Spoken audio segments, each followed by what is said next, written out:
निर्वाचन पर गाड़ी अधिग्रहण प्रक्रिया त्वरान्वित करने को परिवहन कमिशनर निर्देश। गाड़ी कर्मचारी को मिल अग्रिम प्राप्य। साधारण निर्वाचन सुपरिचालना पर मुख्य निर्वाचन कमिशनर समस्त निर्देश को सफलतार सह पालन कर राज्य परिवहन विभाग।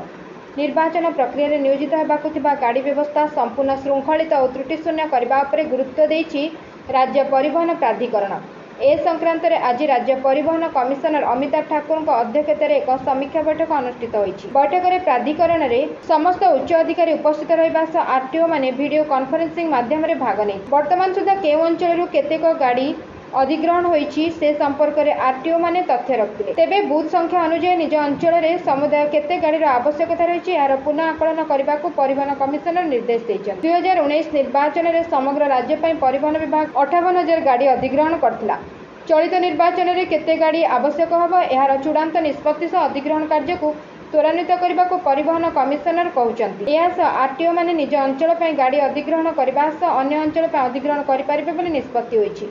जिला प्रशासन सह समन्वय रक्षा करी गोटे अंचल अन्य अंचल को गाड़ी देवा और नेबा कार्य संपादन कराजिवो। गाड़ी रे नियोजित कर्मचारी को दैनिक खर्च अग्रिम प्रदान उपर मध्य गुरुत्व दिया जायछि। ए संक्रांत रे पूर्व परिवहन विभाग प्रमुख सचिव उषा पाढ़ी समस्त जिलापाल को चिठी माध्यम अवगत करिसेंति। बस और 4 चकियार चालक कंडक्टर किंबा सहायक कर्मचारी प्रत्येक को दैनिक 500 टंका और 2 चकियार चालक को दैनिक 250 टंका अग्रिम प्रदान करने को व्यवस्था होईछि।